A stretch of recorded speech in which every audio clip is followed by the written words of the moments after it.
అది local station కే రావాలి, inspector నేనే కనిపెట్టాలి, నేనే యాక్షన్ తీసుకోవాలి. అది నా పవర్. అర్థమైందా? సొంత ఊరు వదిలేసి ఈయన జల్సా చేయడానికి ఊరి మీద తిరగడానికి లండన్ వెళ్తాడట. పెళ్ళాన్ని ఇక్కడ పంపిస్తారంట, తను మిస్ అయిపోతుందంట. ఈయన కానీ వచ్చి కంప్లైంట్ ఇచ్చిన వెంటనే మేము కనిపెట్టేయాలి కదా. వెళ్ళి బండి తీయమనం. అలాగే sir. Sir sir sorry sir. చెయ్యి మీద సారీ. మా అమ్మ అంటే నాకు ప్రాణం సార్. ఆవిడ సంతోషం కోసమే నేను లండన్కి వెళ్ళాను. కానీ నేను వెళ్ళి తిరిగి వచ్చేలోగా మా అమ్మ చనిపోయింది సార్. నిన్నే సార్ అంత్యక్రియలు చేశాం. మధ్యలో నా వైఫ్ ఎక్కడికి వెళ్ళిందో ఏమైందో అర్థం కావట్లేదు సార్. తను 8 నెలలు ప్రెగ్నెంట్ గా ఉంది సార్. చాలా భయంగా ఉంది సార్. సరే, నేను చూస్తాను. ఎలాగైనా మీరే హెల్ప్ చేయాలి సార్, ప్లీజ్ సార్. సరే, కాళ్ళు పట్టుకోండి సార్, ప్లీజ్ సార్. ఏంటి అది కాళ్ళు పట్టుకోవడం? హెడ్డో సార్, కంప్లైంట్ ఇవ్వండి. Okay sir. షో అయిపోయింది, అంతా అయిపోయింది. నాకేం అర్థం కావట్లేదు. ఏమండి, లోపల జరిగిందంతా నేను చూశాను. మీ వైఫ్ వైజాగ్ ఎయిర్పోర్ట్కి వచ్చి చేరుకున్నారని మీరు చెప్పిన దాన్ని ఇంకా ఇన్స్పెక్టర్ నమ్మట్లేదు. ఈ టికెట్ ఆధారాలు సరిపోవు. ఇంకేమైనా ఆధారాలుంటే తీసుకురండి. ఇంకేం ఆధారం? నేను చెప్పినట్టు చేయండి. తిన్నగా ఎయిర్పోర్ట్కి వెళ్ళండి. మీ వైఫ్ వచ్చిన ఫ్లైట్ నెంబర్, ప్యాసింజర్ లిస్ట్, ఆవిడొచ్చిన టైం, ఈ డీటెయిల్స్ అన్ని కలెక్ట్ చేసి ఇన్స్పెక్టర్కి తీసుకొచ్చి ఇవ్వండి. ఎఫ్ఐఆర్ కాపీ లేకుండా ఎయిర్పోర్ట్ లో మాలాంటి వాళ్ళు వెళ్ళి అడిగితే ఇస్తారా మేడం? నేను ఒక నెంబర్ చెప్తాను, నోట్ చేసుకోండి. సరే. కల్పన చెప్పే రుద్రని మొదటిసారి ఎయిర్పోర్ట్ లో కలిశాను. కల్పన మేడం మిమ్మల్ని కలవమని చెప్పారు. ఇది ఉంచండి సార్. లోపల పెట్టు. పోలీసు వాళ్ళందరూ డబ్బులు తీసుకుంటారా? మిమ్మల్ని పంపించిందే కల్పన. తను నాకు చెల్లె లాంటిది. జరిగిందంతా చెప్పింది. డీటెయిల్స్ ఇవ్వండి. ఇదిగోండి సార్. ఎయిర్పోర్ట్ లో ఉన్న సీసీటీవీ ఫుటేజ్ చూడలేకపోయినా ప్యాసింజర్ లిస్ట్ లో అనన్య వైజాగ్ వచ్చినట్టు కన్ఫర్మ్ చేసుకున్నాం. ఎదురుగా ఉన్న టాక్సీ సర్వీస్ కు వెళ్లి అనన్య పేరులో ఏదైనా టాక్సీ బుక్ అయిందా అని కనుక్కున్నాం. సార్, అనన్య రుద్ర కదా? అందులో అనన్యాన్ని పికప్ చేసుకున్న టాక్సీ డ్రైవర్ నెంబర్ అడిగి అతను కాల్ చేశాం. అవును సార్, మీరు చెప్పే అమ్మాయిని నేనే ఎయిర్పోర్ట్ నుంచి పికప్ చేసుకున్నాను. ఆవిడ డ్రాప్ చేసిన అడ్రస్ గుర్తుందా మీకు? నేను అక్కడి నుంచి బయలుదేరి వస్తున్నప్పుడు శివాజీనగర్ దాటాక బండి బ్రేక్ డౌన్ అయి ఆగిపోయింది సార్. ఆ తర్వాత ఒక ఆటో ఆపి నేనే సార్ ఆవిడ అందులో పంపించాను. ఆ ఆటో నెంబర్ ఏదైనా నోట్ చేశారా? నోట్ చేశాను సార్. సార్ ఒక్క నిమిషం. ఆవిడ హస్బెండ్ మాట్లాడతారట, ఒకసారి మాట్లాడండి. సార్ నమస్కారం సార్. నమస్కారం, చెప్పండి బాబు. సార్ ఇప్పుడు మీరు ఎక్కడున్నారు సార్? ఇప్పుడు నేను గోపాలపట్నం గవర్నమెంట్ హాస్పిటల్లో ఉన్నాను. సార్ నేను ఒక 10 minutes లో అక్కడికి వస్తాను. వెయిట్ చేస్తారా సార్?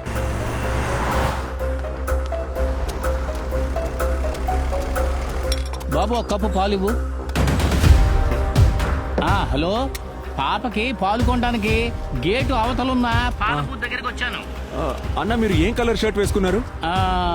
ఆఫ్ వైట్ లో గళ్ళ చొక్కా వేసుకున్నాను. సరే సరే అన్న నేను మిమ్మల్ని చూసాను.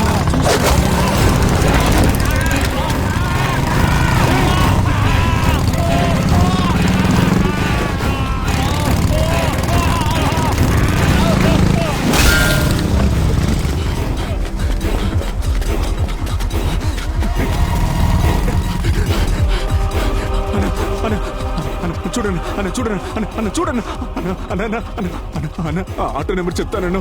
అన్న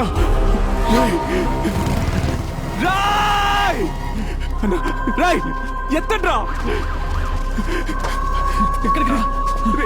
పోలీస్కి నా మాట విని రారా. మా బండి పక్కన ఆపరా. 2 రోజుల క్రితం వైజాగ్ వస్తున్నట్టు మెసేజ్ పెట్టింది. నీ పేరేంటి? ఆ ఆటో నెంబర్ ఏదైనా నోట్ చేశారా? నోట్ చేశాను సార్. అన్న ఆటో నెంబర్ చెప్తానన్నా. అన్నా మామ నువ్వేం టెన్షన్ అవకరా. మనం పోలీస్ కంప్లైంట్ ఇచ్చాం కదా. కావాలంటే పొద్దున్నే కమిషనర్ ఆఫీస్కి వెళ్దాం. అక్కడ నాకు తెలిసిన వాళ్ళు ఉన్నారు. పోరా, ఇంకా పోలీసులు నమ్ముతున్నావంటరా? అనన్య గురించి తెలుసుకోవడానికి మనకు దొరికిన ఒకే ఒక సాక్ష్యాన్ని మన కళ్ళ ముందే చంపేశారు కదరా. ఇంకా అర్థం కావట్లా? మావా, మన చుట్టూ పెద్దగా ఏదో జరుగుతుందిరా. అనన్యకి అక్కడేం కాలేదు మావా, ఇక్కడికి వచ్చాకే ఏదో అయింది. ఇక మీద మనకి ఎవ్వడు హెల్ప్ చేయడరా. మనమే పరిగెత్తాలి, మనమే వెతకాలి, మనమే కొట్టాలి. నేను చెప్పినట్టు చెయ్యి. దీపిక కాల్ చేసి వెంటనే పాపం తీసుకొని మీ ఇంటికి వెళ్ళిపోమని చెప్పు.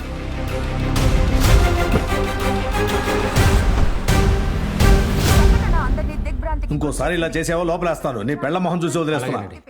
ఇంకెప్పుడు ఇలా జరగదండి. తప్పుకో, మీరు వెళ్ళండి. అతని గొంతుకి వైర్ బిగించి లాక్కు వెళ్లే దృశ్యం హాస్పిటల్ బయట ఉన్న సీసీటీవీ కెమెరాలో రికార్డ్ అయ్యింది. మనకి ఎయిర్పోర్ట్ లో హెల్ప్ చేసిన పోలీసు ఆయన ఫోన్ చేస్తున్నారు. ఎక్కడున్నారు ఇప్పుడు? గోపాలపట్నంలో సార్. అక్కరేటి బాల సభ్య దగ్గరికి 10 నిమిషాలు వచ్చేస్తాను, మీరు వచ్చేయండి. సరే సార్, వచ్చేస్తాను సార్. డ్రెస్ అంతా బ్లడ్. ఇంకేమైనా డ్రెస్ ఉందా కార్లో? నీ సూట్ కేసు కార్లోనే ఉంది.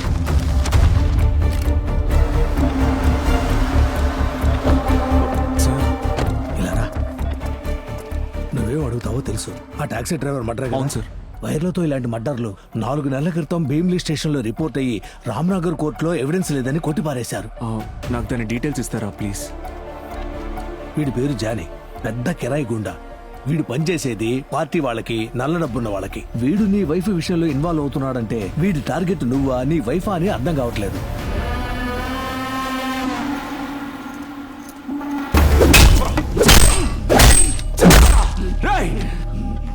ఎవరా మీరంతా? ఎందుకురా నా జీవితంతో ఆడుకుంటున్నారు? చెప్పరా, చెప్తావా లేదా? నాకు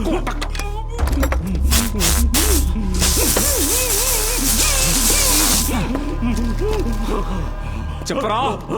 చెప్తాను. చెప్పరా, ఎవరా మీరంతా?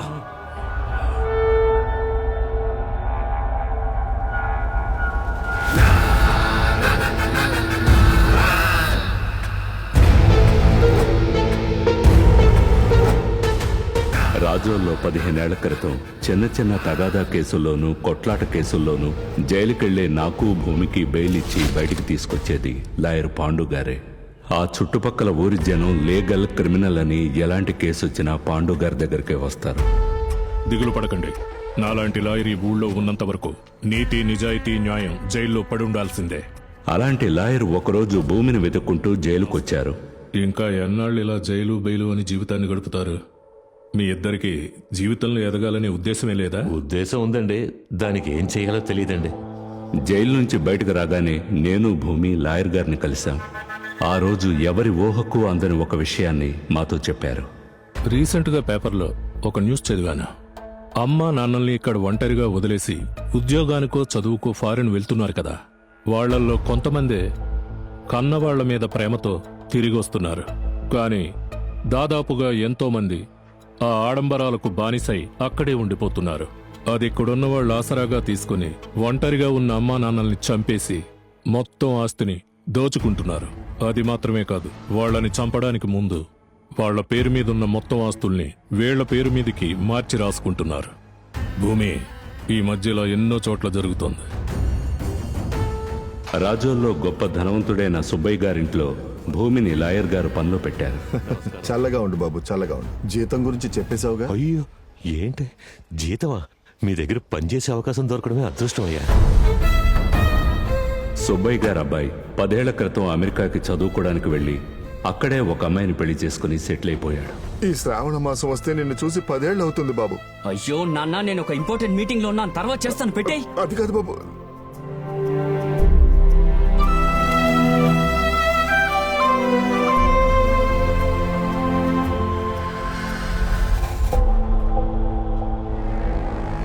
భూమిని పనిలో పెట్టిన కొన్నాళ్ళకి లాయర్ గారు మాతో మాట్లాడాలని కబురు పెట్టారు. భూమి, ఈ ఇంజెక్షన్ ని ఆ ముసలోడి మెడ మీద పొడిచే. ఈ ఇంజెక్షన్ ని పొడిస్తే హత్య అని ఎవ్వరూ కనిపెట్టలేరు. ఈ మందు లోపలికెళ్తే రక్తస్రావం ఆగి గుండెపోటు వచ్చి చస్తారే తప్ప నీ మీద ఎవ్వరికీ అనుమానం రాదు. మీరెలా చెప్తే అలాగే చేస్తామయ్యా. ఇదిగో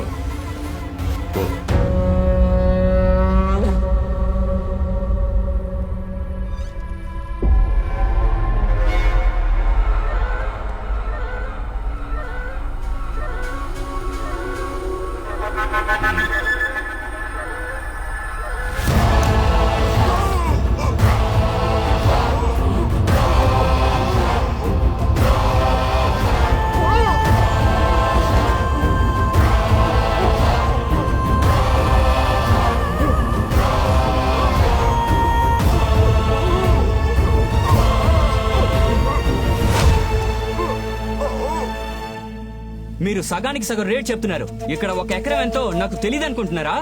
మొత్తం 50 ఎకరాలండి, 50 ఎకరాలు. బాబు, అనవసరంగా నోరు జరకు. మాట వదిలేస్తే తిరిగి తీసుకోలేం. మీ నాన్న రాసిన వీలునామా నా దగ్గరే ఉంది. ఏం చేసుకుంటావో నీ ఇష్టం.